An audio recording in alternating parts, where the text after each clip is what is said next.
off, look, we're both writers here. I'm a bookseller. We know the importance of the elevator pitch. We live in the attention economy and we're in a recession. Algorithms control our lives. We have less time and money than ever to try things out. And frankly, they don't pay maniac painters a living wage and a Coke budget to churn out the coolest shit you've ever seen in your life as a cover to instantly sell you. We're floating, floundering, drowning in a sea of content. I get why we need short, punchy pitches.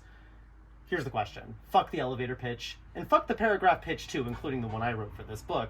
Give us the passionate pitch. Tell us everything you wanted to tell publishing house execs when you were shopping the book around, but didn't know it because you knew their eyes would glaze over thinking about if they could use AI to rewrite Octavia Butler novels as franchise romantasy instead. Give us the pitch from the heart, diva. I want to know the real shit. Oh my god. Jesus fucking Christ, girl. I can tell you wrote that at 3 a.m. No, okay. Gagged. Okay, so here's the thing. I actually, first of all, I didn't have to sell the novel that much. I sold it, because usually when you publish a book, when you finish a novel, you, like, shop it around for, like, you do, like, clusters. You, like, send it to, like, a handful of agents and, like, magazines. They get back to you. You do it a few more times until something sticks, right? I sold it on my first go-around. You know, I got Lanternfish Press, which was the publishing house that I was going for, and an open call of submissions. So I sold it different than most. I knew that they specialized in like weird gothic shit. So the query that I had written for Lanternfish Press was actually really similar to what I would have actually said. It was different than the queries that I had written for agents to get them to be like, please look at my work in your gigantic slush pile. Please look at me. I'm so different and special.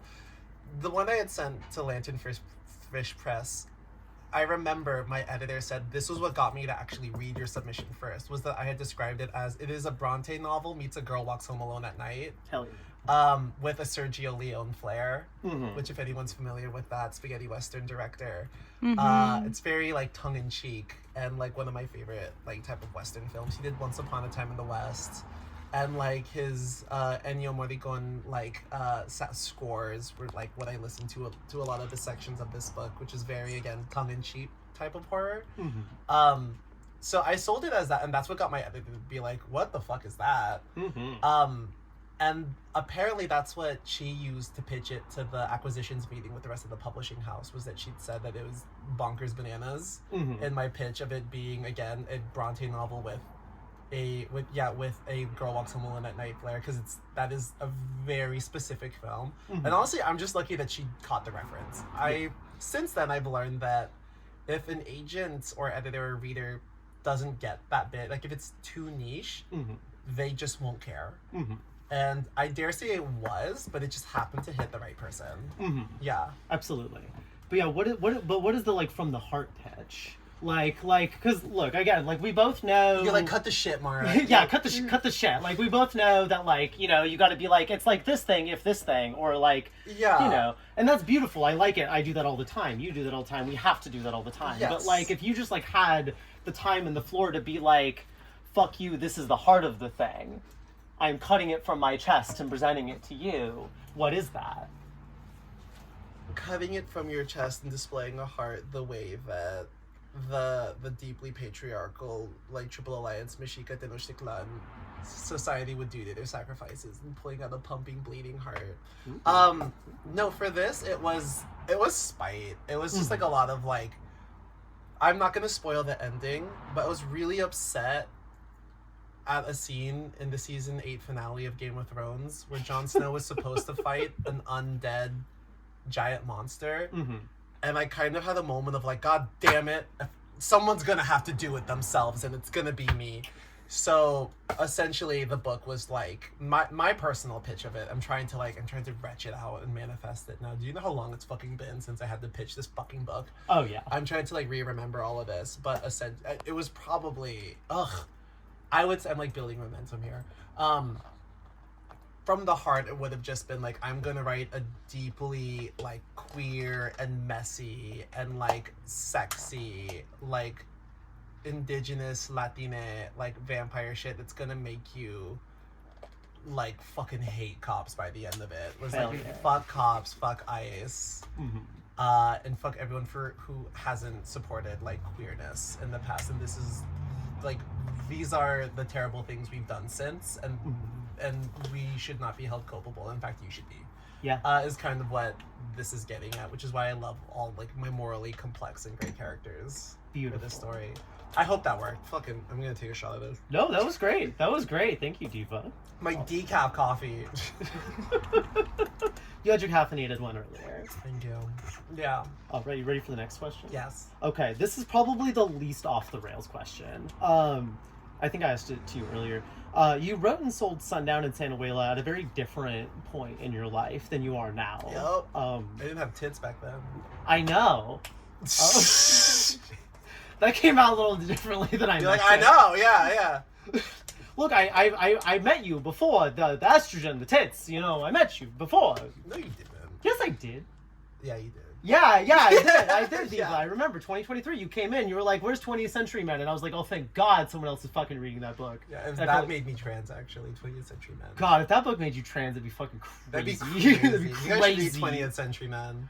Yeah. Oh, yeah. It's so good. We have so many copies next door. I'll pitch It's it just later. even more relevant now with like the genocide happening in Palestine. Oh yeah, no, I remember like reading that final. Okay, this is a little bit off the rails, but like I remember reading that like final page and like I'm not gonna say what it is. Tears, unbelievable, devastating. Like, yeah, powerful. Dennis Camp, a real one. It's only become more relevant. It's yeah. the modern day Watchmen. Everyone, you guys gotta read it. It's so good. It's so fucking good. Yeah, it's like Watchmen meets the Winterman. Oh, see, I'm even doing it now. It's like there you go. Yeah. It's the bookseller and writer's curse. It's like you have to pitch shit like that, and it's we like have to learn to sell our work. And I would love to just be like, I think 20th Century Men is like one of the most beautiful comics of the last like 20-30 years, and I think it does some incredible stuff with form, and I think it does some incredible stuff with like perspective. Pull any fucking punches when it comes to interrogating the American industrial like machine and like empire that it is. Yeah, exactly. But bitches don't usually want to listen that long, and so you have to be like, well, it's like Watchmen with the Wintermen, but also we have a like captive audience, and they won't leave out of like because it's a small audience. So like if they walk away, they're like, oh, it'll be kind of awkward.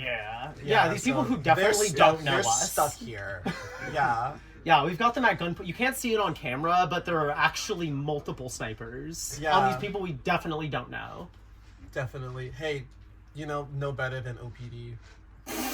Jesus Christ. Jesus Christ. Hit me with that question. Number 2. Okay. You wrote and sold Sundown and Santanuela at a very different point in your life than you are now. What is it like to have a work pretty recently out in the world? This book came out in 2024, for those who don't know. Very end of 2024. Out in the world that is at once so of your past, but also has been such a big part of your, like, present for the last year and change. Okay, great fucking question. Thank you. I'm gonna dig into it, because some of the people in this audience don't know. I thought I was a boy when I wrote this book. This is pre-transition. That's crazy, Diva. When the original drafts of it were, like, I transitioned in the process of having sold it and getting edits from my editor to the point where, like, I told my editor, hi, I'm trans. I don't want this to be published under X name. Mm-hmm. Give me some time before I can, like, think of a new... I was still, like, shopping around what name I wanted for myself, which is why it's a pen name. Mm-hmm. There's no other reason other than I couldn't come up with anything by the time that deadline needed to hit, and I knew it was going to start with an M, so it was going to be MM Olivas, fine, sure, and now I'm just like, just call me Mara, everyone, it's fine, it's the worst kept secret. Anyone can find me with a Google search, but that said, it is really interesting. I made the joke before that, like, my protagonist is a goth, curly-haired, septum-pierced, like, Latina with combat boots and wears, like, nothing but, like, maxi skirts. She's, like, literally playing with a transformer at one point. She's literally, like, it's not a self-insert if that's not who you were when you wrote it, but it is manifestation. Yeah. So there is that, which is really funny. None of my characters are overtly trans, but I think it's funny, me rereading sections of this now and seeing that I was working through some stuff with a lot of, like, the gender stuff that I'm playing with the book. The book follows a lot more of, like, I still wouldn't describe it as cisgender. The characters are definitely questioning and playing around with their gender a lot. Oh, yeah. Pretty and, like, explicitly. obviously these characters are all queer. Like, but the protagonist, Elizabeth, is very much a sapphic, and the antagonist, Julian, who I just read from, is a angry little gay twink. We gotta lock him up. This is what we gotta do. Lock up the gate. Lock him up. We gotta, before twink death happens. Yeah. We gotta preserve them. It's for their own good. Yeah, we don't believe in twink death. We just believe in twink jail. We don't believe in the twink death penalty. Twink jail. Put them in a maid costume and handcuff them in the men's bathroom. Yeah, turn those twinks into cat girls. Okay, we gotta stop. We Yeah. gotta... No, bitches love the riffing. That No, okay. but we're on camera. Yeah, no, but very They're very brief putting note this though. on the internet. Yeah, but very brief note though. I'm It's never like gonna people get that public no, but service job. people don't come to this shit for things to be like perfectly on topic. You don't listen to a podcast or go to like a public talk if you want bitches to be perfectly on. Like, you watch a documentary if you want bitches to be, like, on script the entire fucking time. I can talk like David Attenborough if you want me to. I would love to see that.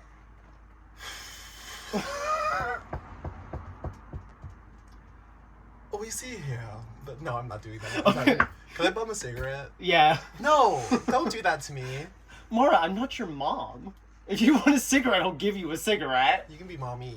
Yeah, I can be mommy, but I can't be mom. That's a different thing. It's very different. Very different. It's different. Yeah, I'm always telling girls under 2 or 3 years this. It's like I can be mommy, but I'm not gonna be your fucking mom. 2 or 3 years. 2 or 3 years of transition. Of T-girl shit. Of T-girl shit. Okay, Look, okay. I've been like an 11-year-old transsexual. Excuse me, it's my third year. Yeah, I know. I'm grown as fuck. That's why I said what I I'm said. big as hell. Yeah, did I stutter?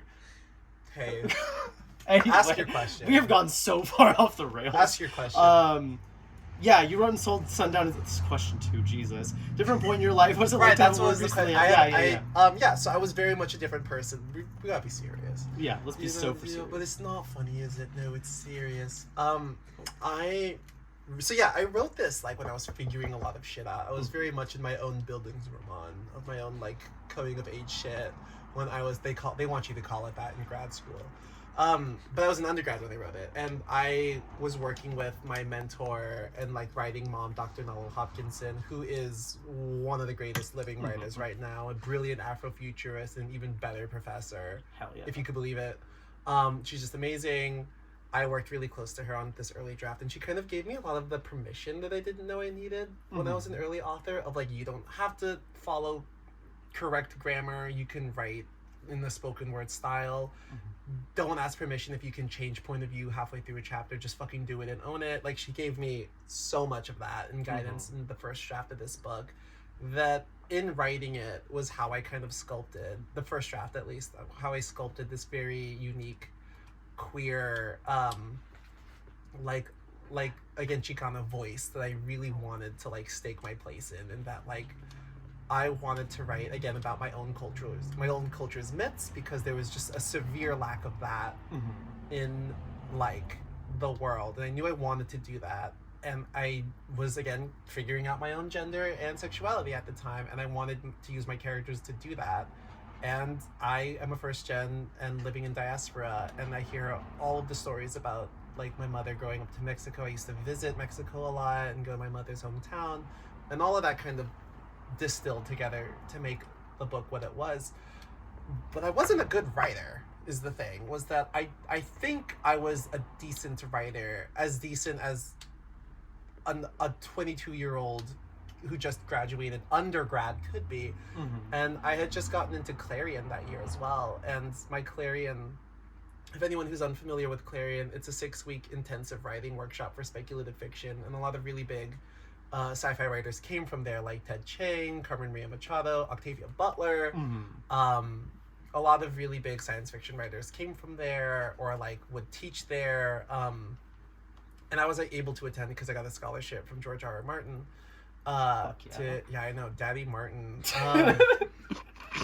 We had a lovely conversation at the Hugos where he was like, tell me the difference between an Aztec vampire and a Transylvanian vampire. And I was like, George, I don't have the time for this. This is like hours. But he's a sweet guy. Jolly. But yeah, what was I on about? Very briefly about the vampires thing. Remind me after the thing to tell you about Pornsec Pichette show doing Dead Boy Detectives and him talking about like Thai vampires or not vampires, Thai ghosts versus like we're gonna talk about European that, ghosts, and if the audience wants that, they're gonna have to subscribe to our Patreon. That's true. That's true. Or slip us like a $5 right now. Just slip us a like, $5. Come yeah, on, honestly, yeah. just like slip us a bill. Like We're I'm not dolls. even- We're poor. Yeah, I work at a bookstore in Berkeley, California. Like you should like pan around. Just like, hey, wait a minute. Okay, anyways, yeah. So like, it was like my like writing the book was kind of what built me up as an author. But I went to Clarion, and my book was delayed 2 years because of COVID. yeah. So by the time I had like gone through Clarion, that kind of like broke me down and built me up as a writer again. And like I think that was when I entered my like scope of like I know exactly what I'm doing and how to do it, rather than being in the field of like figuring my voice out. Yeah. I got to that next level of it. So when my editor did get around, because of those delays, the COVID delays, to like it's time to edit the book, I saw it as something that was like, it's all here, but now I can make it actually hit the beats I want it to hit. I can have it, bring it to the fullest extent, and like no longer pull any of the punches and go harder with it. So like I put a lot more of my like queerness and politics, and at this point I am trans. I've figured like I've transitioned and I've figured a lot of stuff out, and I'm able to like take what I think was a good solid early draft that my editor also recognized as a good draft that needed a lot of polish, but she was willing to work with it because she did say that I was working with stuff that she hadn't seen all put together before, and that she thought it would be worth it, that investment, to really help with me. And I appreciate her a lot. Christine Nileb, we're at Lanternfish Press, and again, I had become a much better author, so like the two of us kind of like tag teamed and like really brought this to where a place that I'm still really proud of where it is. So like it was interesting with the amount of time that it took from writing to completion, and a completely different person. And I think this is the only I am privy to this, but I, who am the only person who am aware of what the early stages were of this, and it at every stage of it kind of matched how I was when I grew up in a really interesting way, and I think that's really unique and fun. But I definitely do have like a whole thing where people are like, oh, you wrote this and it was so good, and it's like, I don't think I could replicate that anymore. I'm writing about different things now, and I don't think I even have the same authorial voice anymore. I don't know if I'll ever have the sauce again. Of course I have a different sauce. You absolutely have the sauce. Sure. We'll talk more about that later. We'll talk more about that later. I have a question But yeah, about that. it is interesting. It's like I'm talking with stuff that mattered a lot to me when I wrote it. Yeah. But the reason why I'm focused on other things now was because I was able to exercise it. Yeah. You know, like a fucking spirit into this thing that now lives outside of me, when at first it was completely beneath my skin. Yeah. Yeah. Okay, that's really beautiful. That's a really beautiful Now answer. it's Thank kind you. of like people asking me like, hey, how's your kid doing? I'm like, we don't really talk anymore, but like he's got like a job now. I'm proud of him. I love that He's got his you're. own legs. I'm a deadbeat mom. I was about to say, I love that you're a Yeah, deadbeat it's- mom to your own book. I'm a deadbeat mom with my own book in a huge way. You know what? That's the secret with authors, is that like after you've written something, you become like a deadbeat parent to Because I your stopped book. thinking, I'm like, just like, these characters who I used to like obsessively like draw and listen to the playlist just stopped the minute it like hit the presses. yeah, it's like I don't know her anymore. Like she's her own Is thing she- now, and that's beautiful. Yeah, You she's know, like, we she as loves me. parents, I think, because you know, Yeah, no, we're both parents. because I can get pregnant. With my burgeoning uterus, that I do have, and that like sometimes it's not your job to tell your kid who they have to be. You have to let them find themselves out and build their own relationships with their own people. Oh, that was a really beautiful answer. Thank you. So that was a metaphor for a book finding its audience, and how audience members have their own relationship with their books. Me looking directly into the camera. Don't fucking flame me, preps. Well, that's a really good. That's You a got really, that, you got, yeah. I got that's a really good. Just call me Ebony Darkness Dementia Raven Way. Oh, Yeah. you are an Ebony Darkness Dementia Raven Way ass Don't bitch. ever disrespect me like that again. My own book signing. I will absolutely disrespect you like that again. Yeah. Just to be clear. But Should we open up to audience questions? I 'Cause actually- we have been gabbering. we've been gabbering, but I've actually got a couple more that I do. I was up for like a couple hours writing these like goddamn questions, and I think these are good. But speaking We're of gonna that, be here until closing. I'm sorry if you guys had plans later tonight. regarding so as a good, this is a good transition. So like regarding Thank you. I've tried.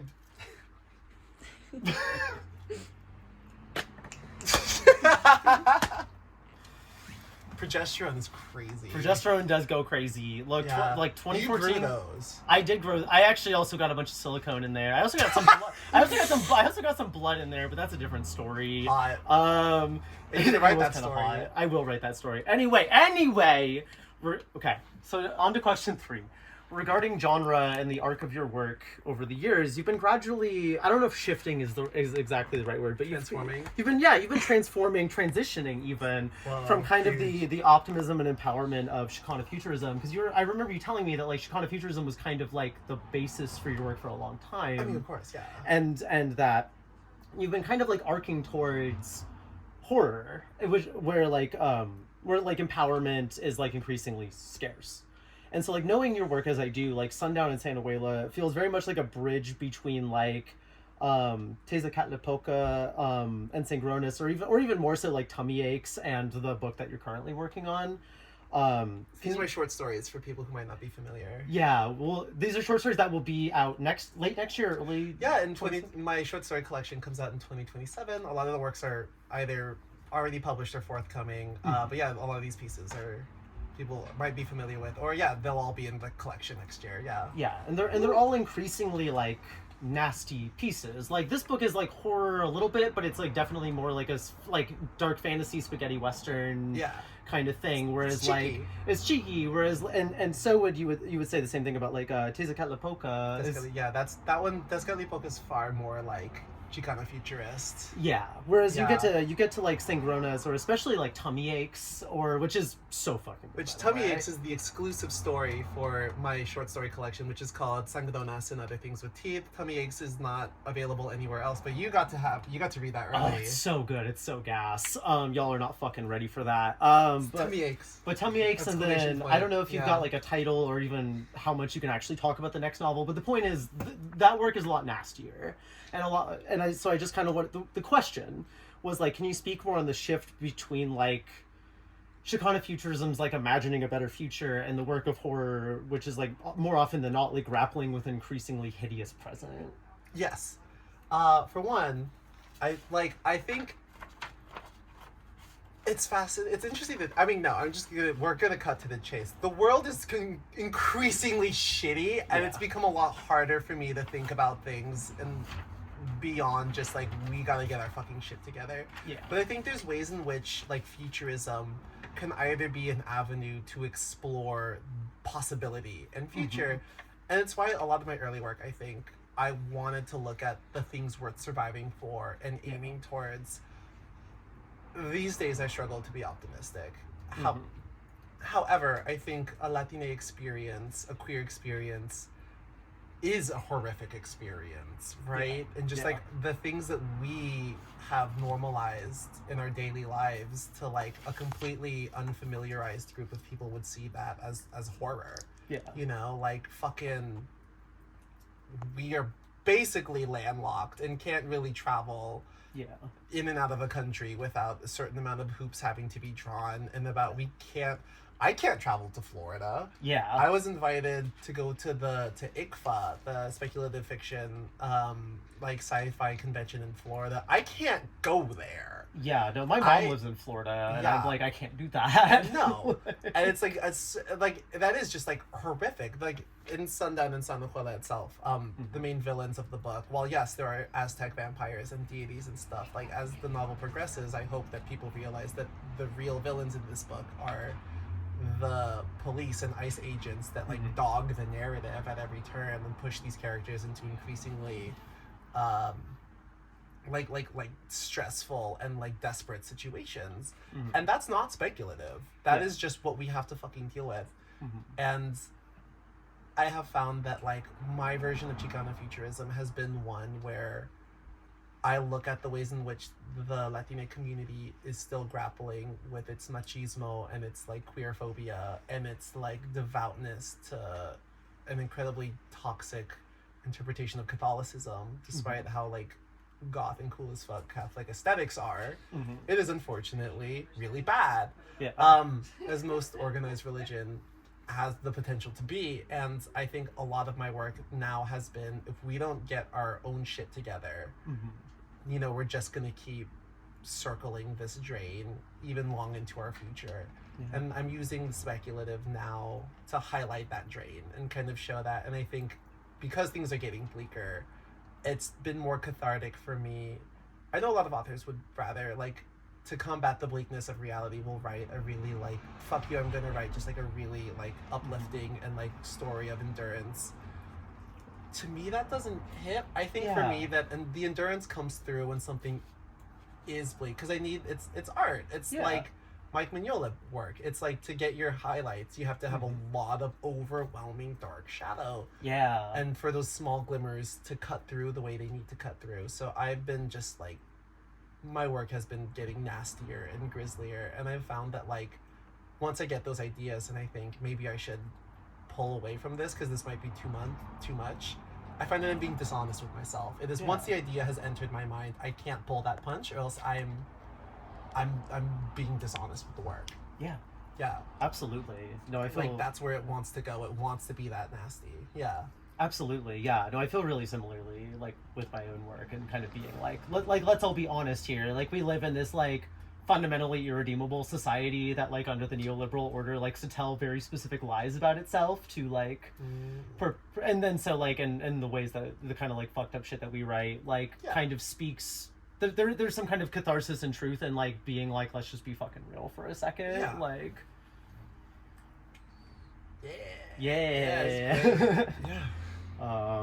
All right, so to continue forward, relatedly, like, you described to me that an act of I won't give spoilers, but there's an act of violence that occurs pretty late in the book that you mentioned was pretty difficult to write because of how unfair and comparatively brutal it is.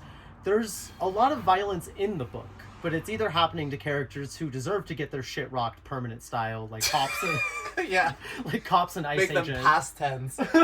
Make them past tense. Kill your local ice agent. Official position of me.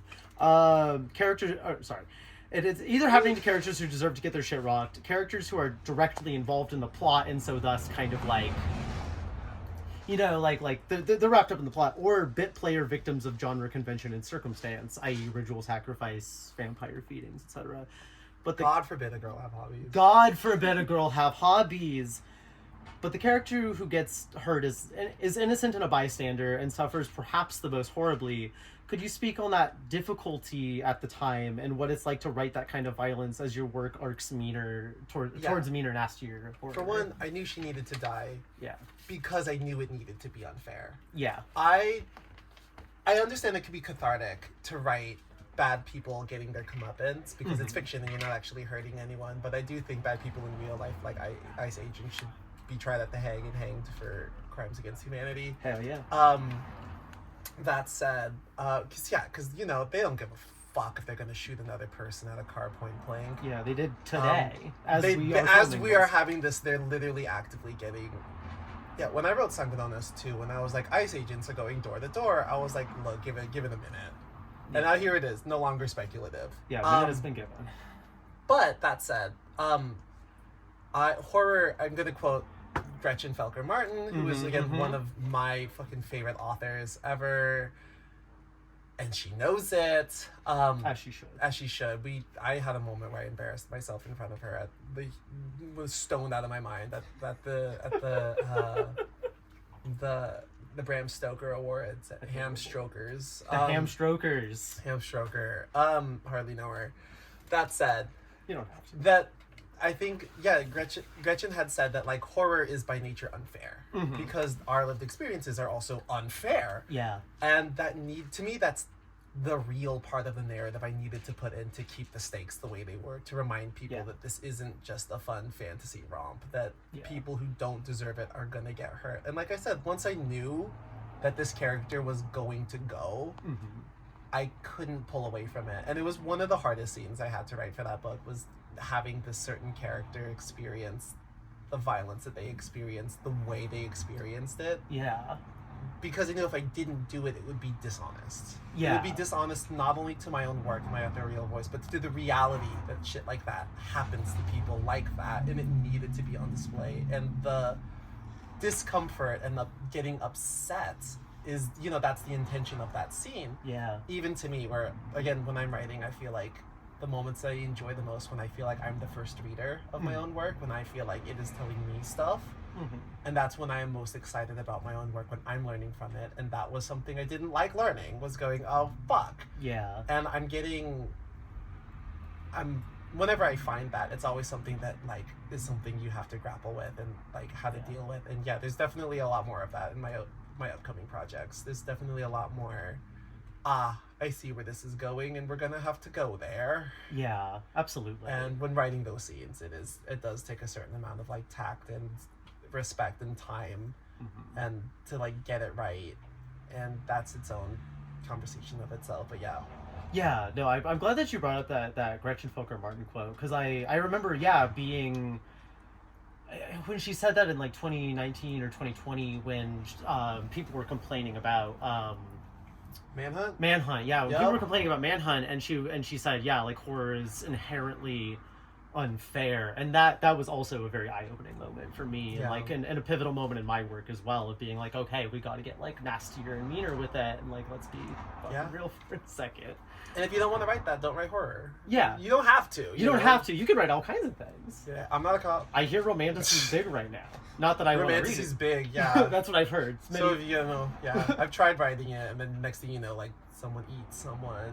Yeah. And, like, it's just toxic, eerie. Well, see, that's hot, but Book Talk won't like it. Book Talk won't like it.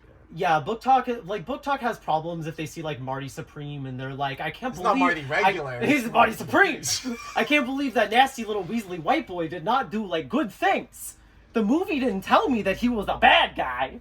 He's got T-boy swag. He does have T-boy swag, which... Yeah, not to give white T-boys too much shit, but they do like to act up.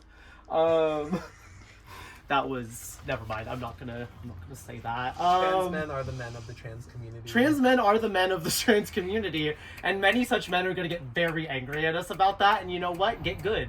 Like, it's not my problem. Like, it's see, that's the thing. It's not trans. I want this cut. Yeah, we might actually. This is like the one thing we might have to cut, because I don't want some fucking Aiden being like, I'm a man until I have to. Some Aiden being mad, like, being like, I'm a man until I have to reckon with patriarchy, and then suddenly I'm like, I'm gonna degender myself in this way so that I don't have to engage with, like, patriarchy as a concept. But anyway, that's some in-house stuff. We don't need that in here. We're gonna ask you questions about this later. Yeah. Girl, we're gonna have so much kikiing about this. It's gonna be. It's always Look, I've been doing this circus for 11 years. I have run my mill of annoying T-boys who think they're on top of shit when they're not slick. That said, a lot of wonderful trans men I know. Like, this is a shout out to all the wonderful boys I know. Seth, you're my guy. Seth, you know who you are. He's a friend of mine. Anyway, last question. Yeah, a lot of good T-boys in my life. If you felt offended by that, you're probably not one of the cool dudes. I have gay friends. Okay. Yeah. Some of my best friends are men. My best friends are men. Oh Scary. No. Anyway, last question, because I don't want to make us go too crazy long. Or should we audience questions? Last one, and then we'll do audience questions. I'm so sorry, everyone. I'm on your side here. Hey. I'm holding all of you hostage. And Kermit. Well, Kermit and I, actually, I forgot to tell you, Kermit and I, when I said Kermit and Miss Piggy were in an open relationship, Kermit's the T-boy. I'm hopping on that lily pad. Yeah, I'm I'm on bisexuality sabbatical for reasons we're not getting into, but, like, and that may be permanent, but, like, look, I pegged a boy before. Who among us? Hey. Anyway. The last question, which is maybe my favorite, actually. I'm really proud of this. No kids are coming into the shop, right? Girl, kids come into the shop in both directions all the time. It's fine. Look, it's Berkeley. It's very progressive for kids to hear about pegging. Look, we like. Yeah, except you get those NIMBYs coming. Yeah, if they come down from the hills, I don't care what they hear. Okay, yeah. Ask this fucking question. Last question. I want to clock out. No, yeah.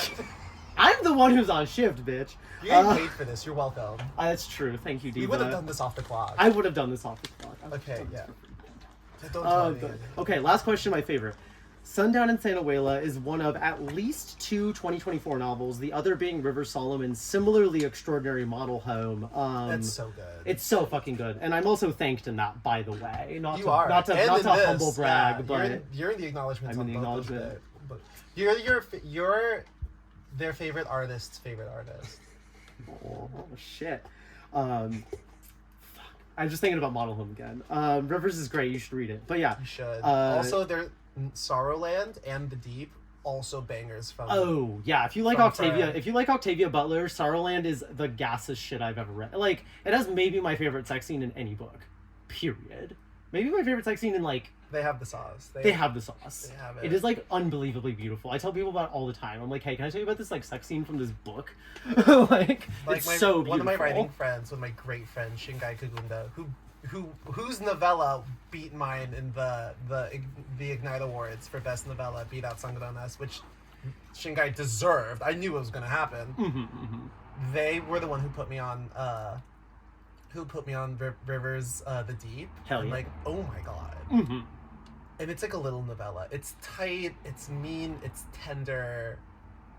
It's like the ocean itself. It's just amazing. Yeah, everything Rivers writes is like some of the most extraordinary shit. I would like try to pitch Model Home, but anything that like the way that I would try to pitch it inherently spoils it. So I'm just not going to do that. But anyway, so Sundown in Sanahuela is one of at least 2 2024 novels, the other being Model Home, which take extremely different approaches to exploring the haunted house as a site of racialized transgender violence and transformation. We could be here all day talking about that in depth, but seeing as we don't have all day and this Q&A is primarily about your book, I'd love to hear your perspective on that as it relates to Sundown and just your thoughts on that subject in general, like the haunted house as a site of racialized, like, trans parentheses, gender violence. Ooh. I'm going to answer that question by not answering that question, and I'm actually going to pivot to what I think is the more important thing to talk about that question begets, that being that the house, the Casa Coyote, that is the house in Sundown in Sanahuela, is modeled after your typical, like, European Gothic haunted house, but I explicitly make it far more akin to the Californian missions than any actual mansion or Gothic house. And I put these Gothic tropes onto this mission-esque house because if people aren't familiar with that, if you grew up in California, we did these projects in like 3rd grade where we had to research missions and build cute little like dioramas of them, and we'd like go to like we would go to like a little field trip to the mission, and you check it out, and the teachers would be like, look at all this gorgeous architecture. And like in the prologue of this book, I have a character which is very much based on the real experience of like walking around the mission and just feeling deeply unwell because, for lack of a better term, they were like genocide camps. They were concentration camps designed to like take the indigenous population, either convert them or torture them in a myriad of creative ways to lose touch with their own culture and assimilate into the Spanish like empire that they were building at the time. And that we just have them casually, and people think they're like kind of darling in a really like normalized way. And I wanted to essentially denormalize these places of extreme violence by putting these Gothic tropes onto these I think deeply insidious structures. And then adding a layer that, like, again, the Latina community is one where we still struggle to, one that is still grappling with its queer identity as well. And again, I'm always talking about Gloria Anzaldúa, queen. And like the how the queer other exists in this borderland. Again, me referencing Gloria Anzaldúa, where like a lot of people, like, if you're a person of color, you can rely on family and community to keep you safe, but you can't reliably do that as a queer person. I'm very lucky too, within my family, who's very accepting, but that's not always the case.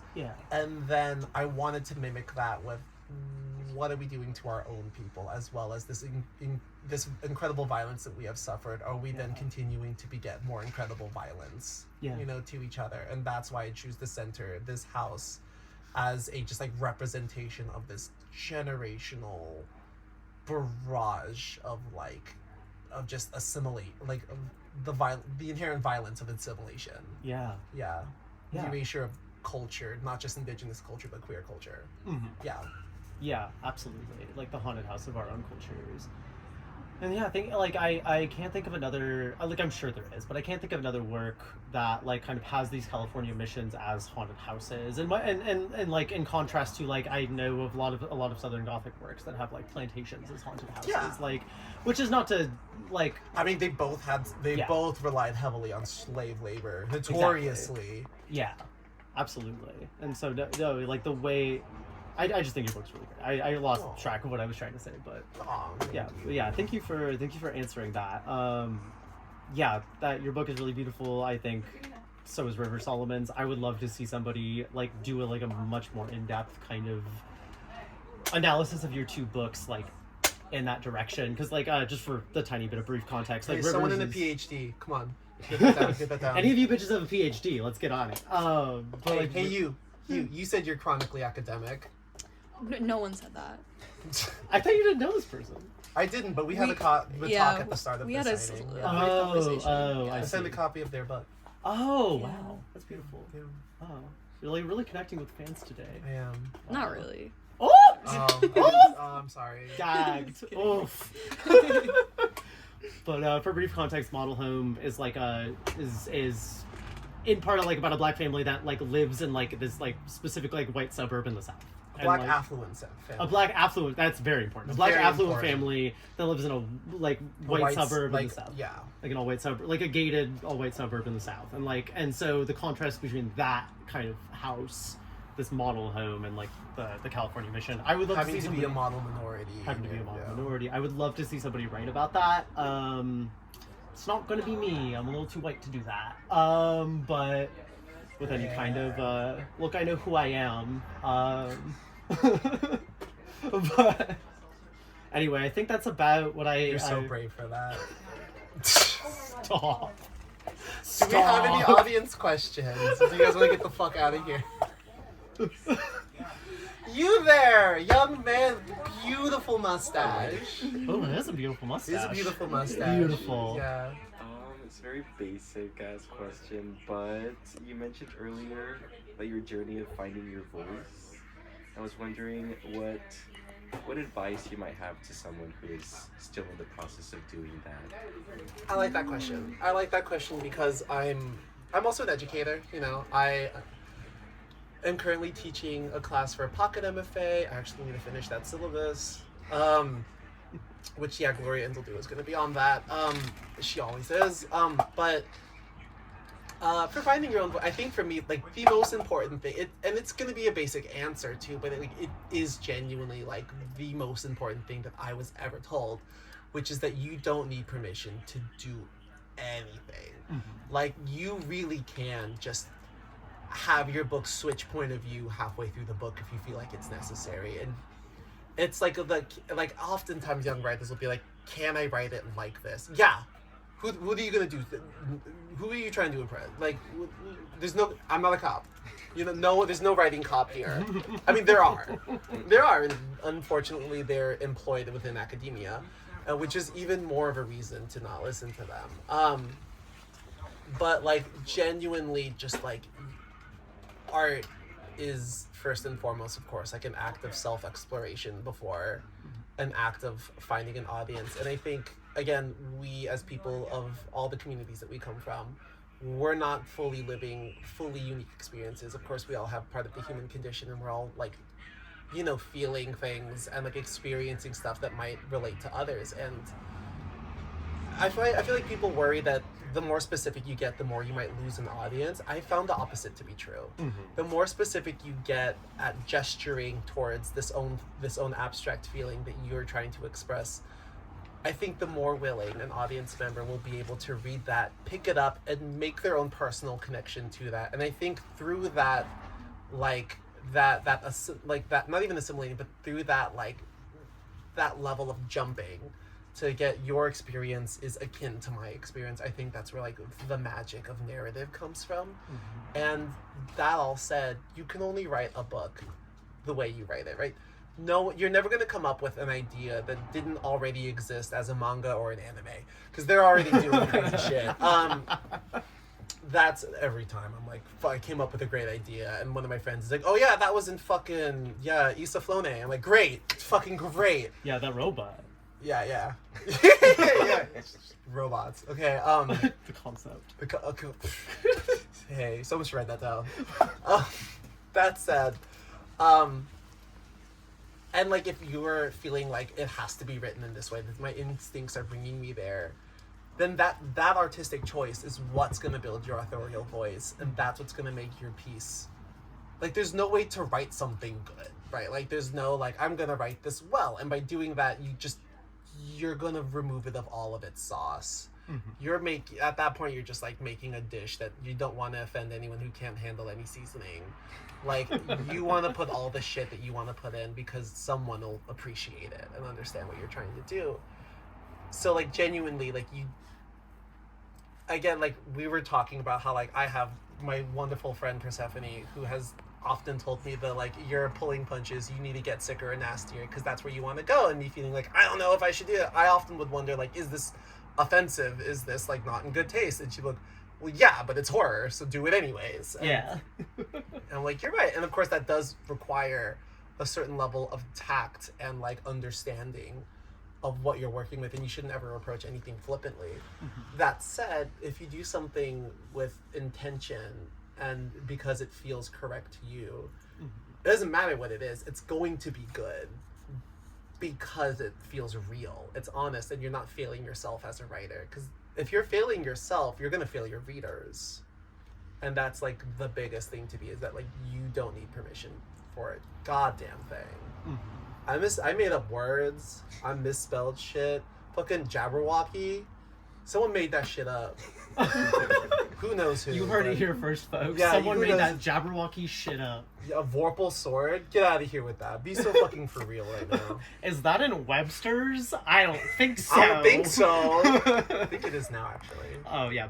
See, that's what happens, is you write it and people are like, wow, that shit cooked. We're going to put that in Webster's. Like... Thank you. You're welcome. So I hope that answered that. We'll talk after. Next! Come on, come all! For the greatest show on earth. The greatest, yeah. We have a small audience. We're gonna be on Joe Rogan. Girl, we're almost certainly already on Joe Rogan. We're already. Joe Rogan, like, lives in the walls. I wanna just put me in a room with him. Give me 20 minutes and a bat. Girl, take me with Honestly, you. I'm so sick of men and their Joe Rogan. I can't do it anymore. You know, honestly, I would pay money to see you on the Joe Rogan podcast, because I do think, baseball bat aside, I wouldn't even have to touch him. I'm sure if he gets tired enough, the veins in his forehead are gonna, like, no, I think in 10 minutes you could convince him of transgender rights, because I don't think that man. I'm gonna convince him of transgender rights and transgender wrongs. And transgender. So the thing about Joe Rogan is, like, unlike a lot of right wing